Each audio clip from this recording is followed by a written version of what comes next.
Okay, on this video, I'm going to go through Matthew 24, verse by verse, through Matthew 24. So if you happen to have the Common Man's Reference Bible, it's on page 1449.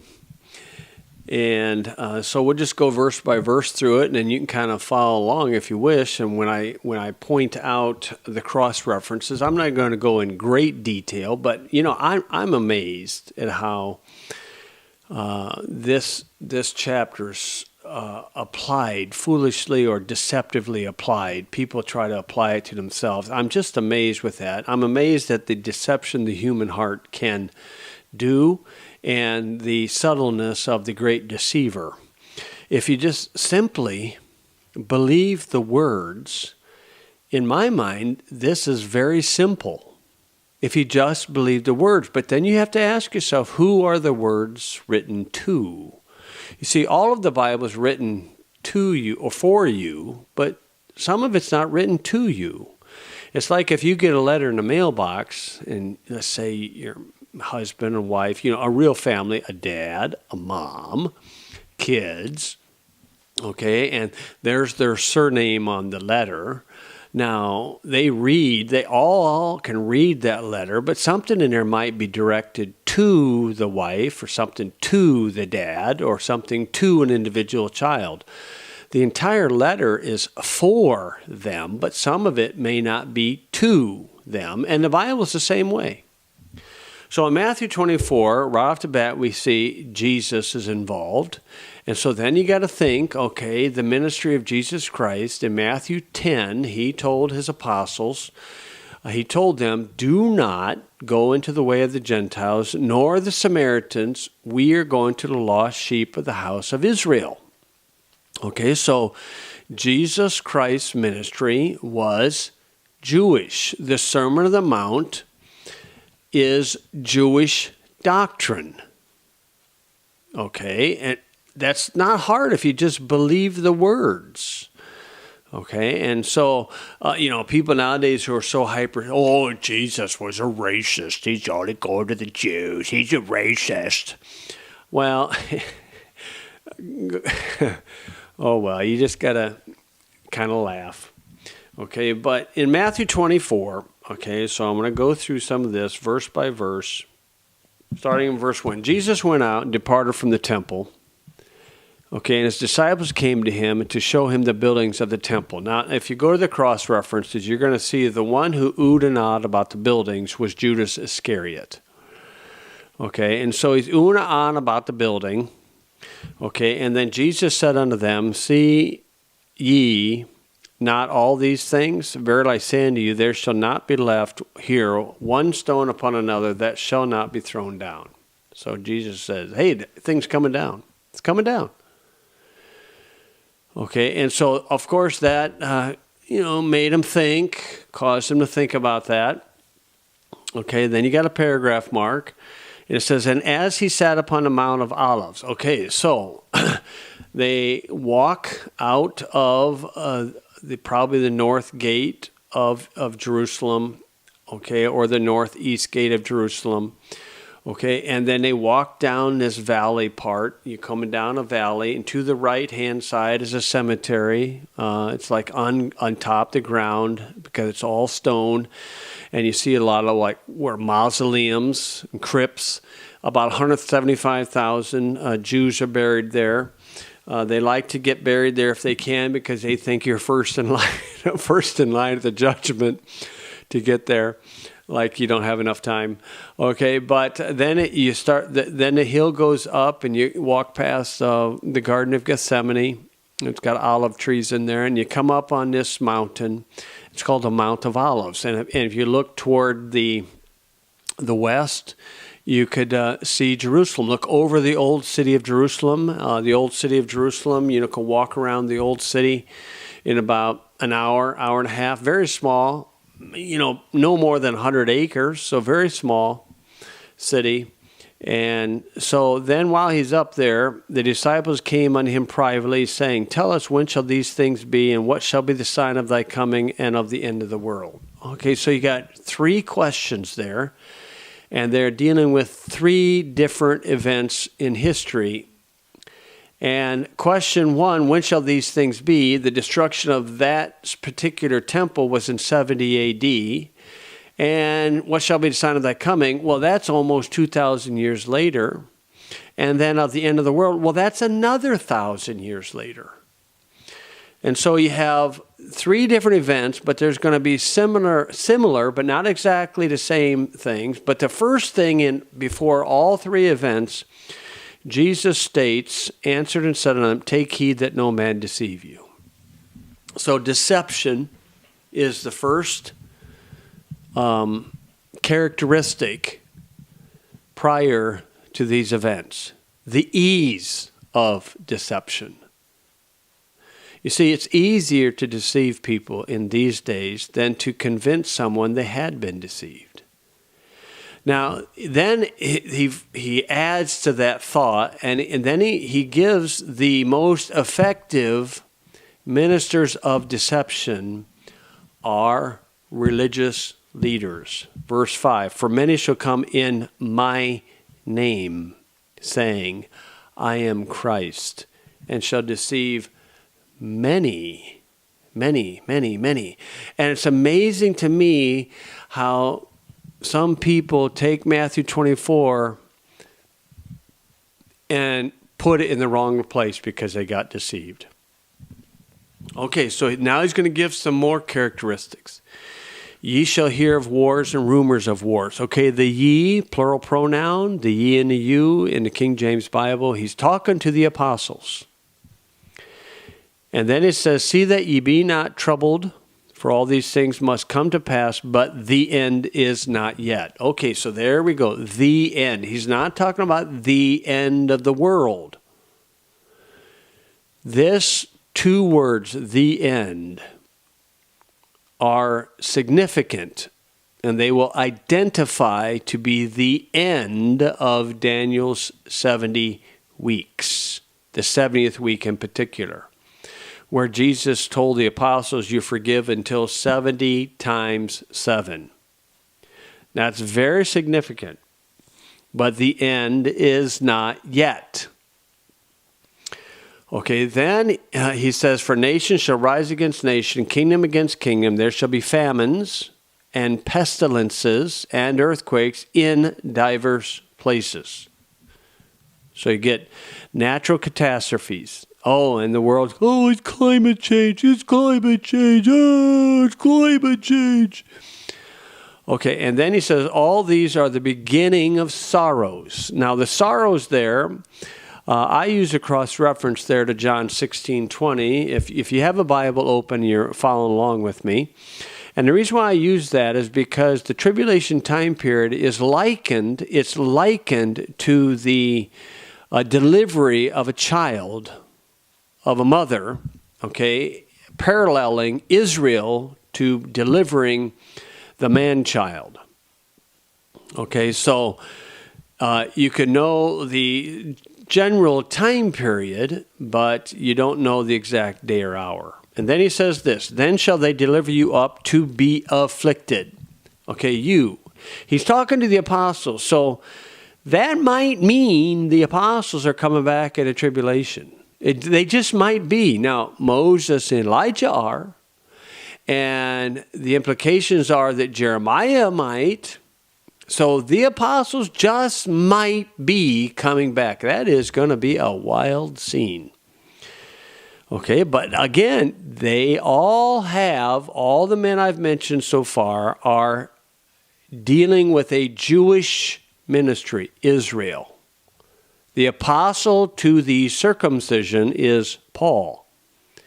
Peter, James, and John, when you get to the back of the Bible, in Galatians 2 verse 9 says that they were apostles to the circumcision. That's why you'll see Hebrews, James, 1st, 2nd Peter, 1st, 2nd, 3rd John are strongly Jewish in doctrine.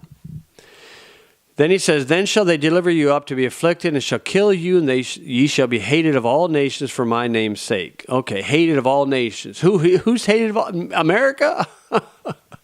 Brazil? Mexico? Obviously, that's Israel.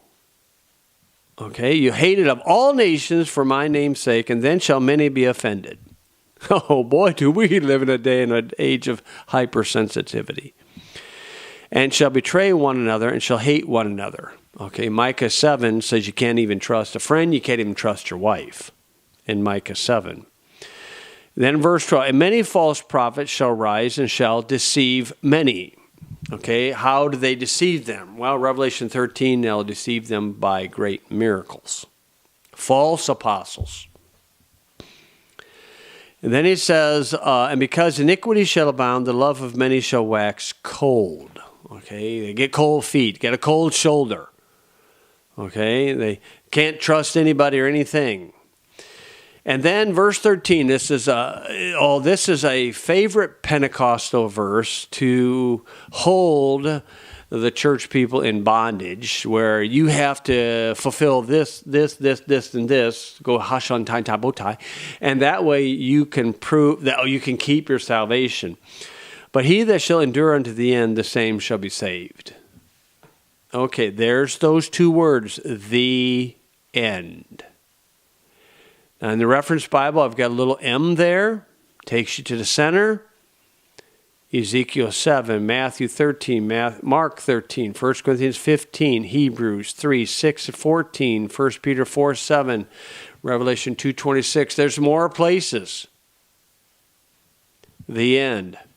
The he. Who's that? Jewish people. I'll give some more verification on this. Has nothing to do with the denomination called Pentecostal. You know, I find it interesting. Pentecost is a Jewish feast day. Why don't you call yourself the Sabbathcostals or the Feast of the Tabernacleists? But it's just amazing how people will take a Bible truth of another age and try to cram it back into their age. It's one of the tools of deception.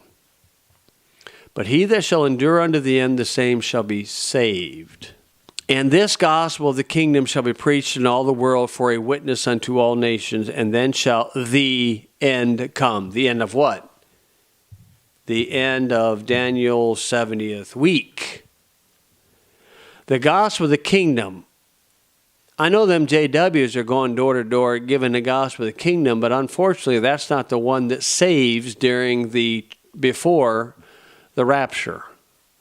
The gospel that's to be believed for salvation before the rapture is the death, burial, and resurrection of Jesus Christ. This is a different gospel. This is the gospel Jesus preached back in chapter 4:23 of Matthew, because this is dealing with a Jewish kingdom under the Messiah, Jesus Christ. This is the third time we've seen the end so far in this passage. The end. And then an interesting evidence that you better run is in verse 15. When ye therefore shall see the abomination of desolation. How are they going to see it? Cell phone? Spoken of by Daniel the prophet. Daniel 8. Daniel 9. Stand in the holy place. Who's standing in the holy place? Papa Pizzeria is. You'll see that in 2 Thessalonians chapter 2. When you see this guy stand in the holy place, in particular in the Jewish temple, he says, whoso readeth, let him understand. Let them which be in Judea flee into the mountains. Notice it doesn't say let them in America or Alaska or Canada or Mexico or Taiwan or Japan or Australia. No, this is Judea, because all of this is dealing with Israel. Every bit of this. This abomination of desolation, you know, some folks think that that's when Titus offered a sacrifice of a pig in the Jewish temple back in 70 AD, and then Satan was bound. Just utter nonsense. Sure, that was an abomination, but it's not the abomination of desolation spoken of by Daniel. What is the abomination of desolation? It's when the Antichrist walks into the Jewish temple, declares himself to be God, manifest in the flesh, And the Jewish evangelists who sincerely thought he was the Christ now recognize he's the devil. And they resist, and he captures them, 1 or 2 or 3 or 4, execute them on the spot in the Jewish temple, catch their blood, drink their blood, eat their flesh in a religious ceremony. Now, did cognitive dissonance just take place right there? Yeah, that's what the Bible says more about that idea than does church membership, baptism, tithing put together. Well, a couple of years back, Mel Gibson stated that in Hollywood, the greatest commodity is the blood of innocent children, and he called a bunch of people in Hollywood parasites off of children, satanic pedophiles. And we have approximately 1 billion people who thinks that a guy dressed in a fancy costume can hold up a cracker and say some magical words, and they believe it turns into the body of Jesus Christ, and then they stick them in their mouth like a cannibal. And then he can hold up this chalice with some fermented hooch in it and say some magical words, and they actually believe it turns into the literal blood of Jesus Christ. Now, you can take scientific, evidence before and after, and it's still going to be fermented hooch. And they drink his blood like a vampire. No, this is the Antichrist who actually does this. 2 Thessalonians chapter 2, verse 3 and 4. And when the Jews see that, I'm not going to see it unless the Lord allows us to see it from heaven. The ones in Judea flee to the mountain. What mountains? That's Petra. Isaiah 16, verse 1, 2, 3, and 4. That's the cross-reference I will have there. Flee down to Edom, Petra, the rock city. It's not in Tennessee. It's over there in Jordan. Then it says, let him which is on the housetop not come down to take anything out of his house. Why? Because they got flat roofs there.